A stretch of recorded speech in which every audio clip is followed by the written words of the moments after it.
Good morning, gang. Happy Monday morning. Okay. A lot of times I get some interesting emails from you guys that kind of tie into other things I'm reading, researching, whatever, and makes for interesting conversation. As I said yesterday, it's one thing I love about the whole prepper community is we all share what we're thinking about with others to open their minds up a little bit. Say, hey, I never thought about that. You guys have sent me countless things that, I never thought about that. Something I might want to look into. Hopefully, I've given you guys a couple ideas in the same way. I got an email from Jay yesterday, and it ties into something else that came out yesterday. And I'll just give you a little bit of Jay's email here. Y'all know the TV show Alone, right? Maybe you've seen it. Maybe you've at least heard about it. It's kind of like a real life version of the scripted show Survivor. That's on episode 56 or something like this right now. Who knows? Same thing over and over and over again for 20 years with Survivor. It's just different people. Big deal. But Alone is a little bit more realistic. And Jay was telling me about somebody he actually knows who was on the show and won. Okay?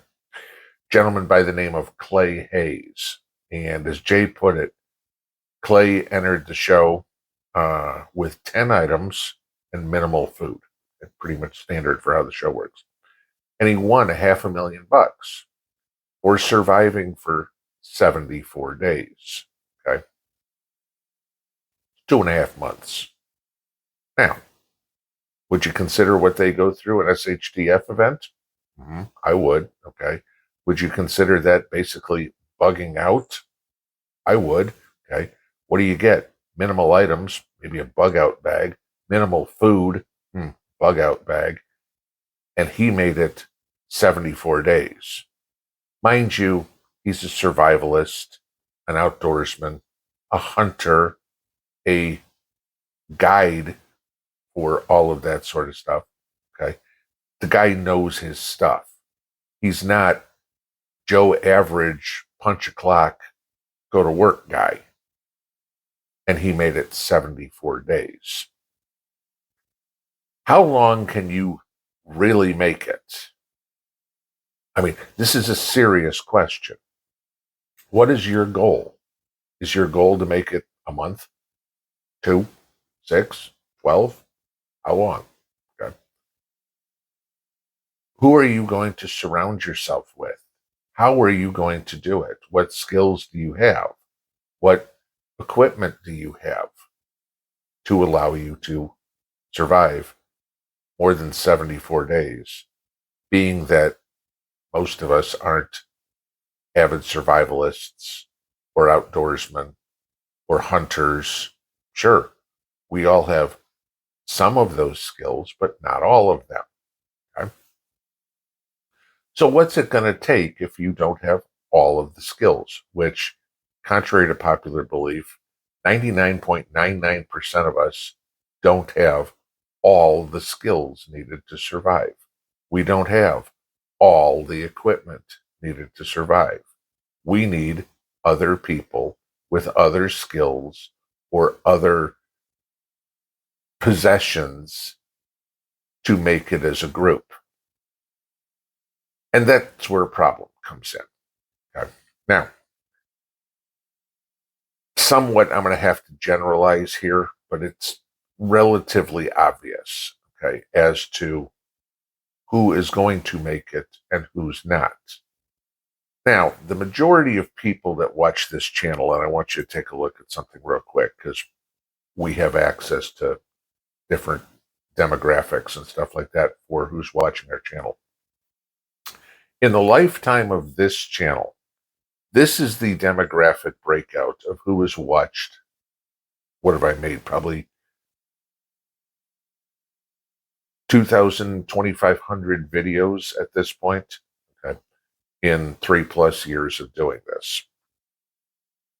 78.1% of the viewership of this channel, all time, every video, every live stream, has been Gen X, baby boomer, or silent generation. 15.9% are millennials, and then even less Gen Z. Okay. So, for the most part, we know who takes this seriously. Better than 3/4 of the people that are 45 or older are taking their own self preservation seriously. It's just how the numbers work for who watches. Now, it could be, hey, you know what? There's not a whole lot of 22-year-olds that want to watch a 57-year-old guy talk. There could be plenty of people who don't care for my political beliefs, my language, whatever. Okay, I get that. Okay, so I'm saying somewhat generalized. We also can say, okay, there's 16% of millennials that actually go, you know what? I'm not going to be reliant on the government. I'm not going to be like everybody else, a lazy, entitled brat like everybody else in my generation. And for them, good. Okay. But overall, what we can tell is the older you get, the more self reliant you get. Now, that can be mindset, that can be wisdom gained with age, that can be financial. There's a whole bunch of different reasons. But the majority of us, at least who watch this channel, are a little older. Okay. Now, there's another interesting part that comes in with being older, okay, is how do people see the world? And there's a whole point to this, but I've got to give you some of the details ahead of time. We go back to the 2016 election, okay, Hillary Clinton, Donald Trump. The silent generation, okay, overwhelmingly by 19 percentage points supported Trump. The baby boomers by 4% supported Trump. Gen X, my generation, 6% more toward the witch, okay? And millennials, 25% more toward Satan spawn Hillary Clinton. Okay?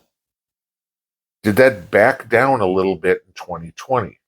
And I know we can talk about how many were made up. Okay. But same pattern. Silent generation, 16% toward Trump. Baby boomers, 3% toward Trump. Okay. Gen X, 3% toward Biden. Millennials, 19% toward Biden. And Gen Z, which was the first time they were able to vote, 20% toward Biden. So it kind of goes through that proves the old adage of, those that vote Republican before age 30 don't have a heart. Those that vote Democrat after age 30 don't have a brain. Okay. Pretty much, at least the last two, and we could probably go back further, the last two elections proved that old adage to be 100% true. Okay. But so just to give you the basis of this, but I ran into a story yesterday, and I'll link it below so you guys can read it. This I found absolutely hilarious. The headline: Millennials feel abandoned by parents not available to help raise their grandkids because they're too busy. Yeah, okay. I hate to tell you this, youngsters. You want to have kids, it's your responsibility to raise them, not your parents. Your parents raised you. You can bitch all you want, say, well, they didn't raise me well, and it's all Gen X's fault, or it's all the baby boomers' fault. They didn't raise everybody right. Good. If Gen X and the baby boomers didn't raise you right, why the hell would you want them to raise your kids if you know so much? My point. Personally, I wasn't raised by my grandparents. I was raised by my parents. My daughter wasn't raised by her grandparents. She was raised by me and my ex-wife. Yeah, it's the parents' responsibility, not the grandparents' responsibility. And you get a kick out of these stories.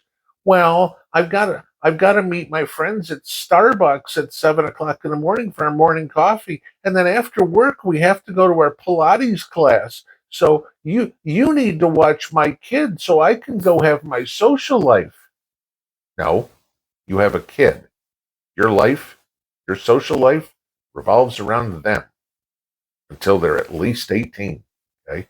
That means no more Pilates class, no more Starbucks meetup with all your blue haired, nose pierced friends to protest the climate or whatever it is.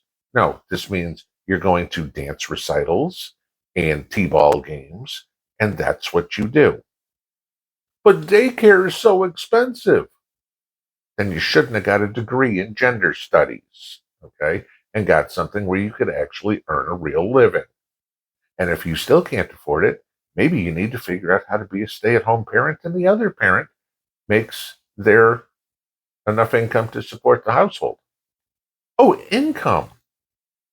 Here's an interesting point. Millennials have a better standard of living and make more money, inflation adjusted, than boomers did or Gen Z did to raise their kids on. Now, I raised my kid on a Gen Z income, or I'm sorry, on a Gen X income. Did okay, right? Had to pay for child support child care. Remember when my daughter was born and my ex-wife stayed home for a few months and decided she wanted to go back to work. And she's like, maybe I go back to work part-time. Until we realized that if she went back to work part-time, everything she would have made working part-time would have paid for childcare. So she went back to work full-time. So we still had to pay for childcare. This is 20 years ago. And for a baby, I mean, at this point, my daughter was maybe 6 months old. Daycare was $250 a week in 2000, like 23 years ago.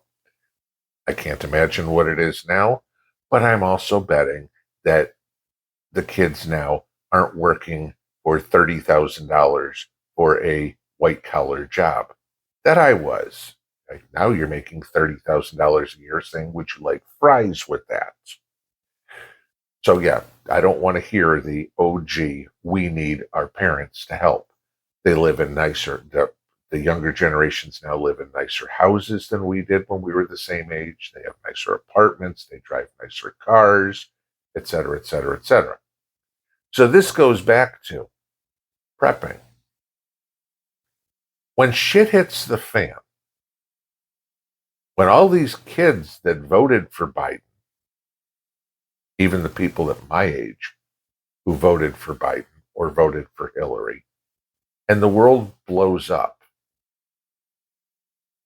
who are they going to call? Oh, Mom, you need to help me. Son, I'm 74 years old. You're almost, you're in your 50s. You're on your own, okay? Or let's take it down a generation again. Mom, you need to help.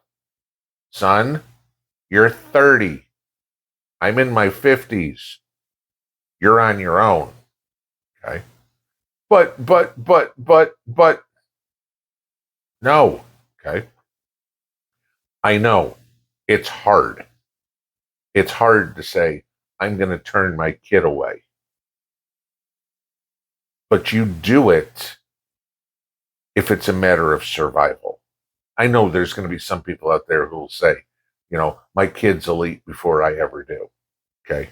And I'm going to give you this one. You're part of the problem at that point. You're the one who refuses to let your kid grow up and stand on his own 2 feet. If your 30-year-old son or daughter is still, Mom, I need a place to stay. Mom, can you be my babysitter? Mom, can you cook me dinner? Okay. And we wonder why we have the problems we do. These are going to be the people, be it your kids, your neighbor's kids, or whoever. And again, like I said, to the 15.9% of millennials out there that actually are self-responsible. Thank you. Okay. Help teach your own generation how to get off of sucking mama's teat. But this is what we get. If these kids are now complaining that grandma and grandpa won't help me raise my kids, what do you think they're going to do when times get tough? Grandma and grandpa won't buy me a house. Grandma and grandpa won't go pull guard duty. Grandma and grandpa won't go plant the garden. Grandma and grandpa won't cook my meals for me. Grandma and grandpa won't do this, won't do that. What the hell are you doing for yourself? I mean, the catch is this younger generation eventually will be the ones that's in control of this country. Hopefully, a lot of them will wake up after age 30 and get a brain. But how optimistic are you with that, with everything you've seen going on in the world? Talk to a millennial. Try to, you know. True experience happened to my job constantly. I'd like to talk to you about a job. Can you text me? No. I mean, this was it. I'd have them on the phone and they'd be like, no, can you text me about the job? No, I'm going to talk to you.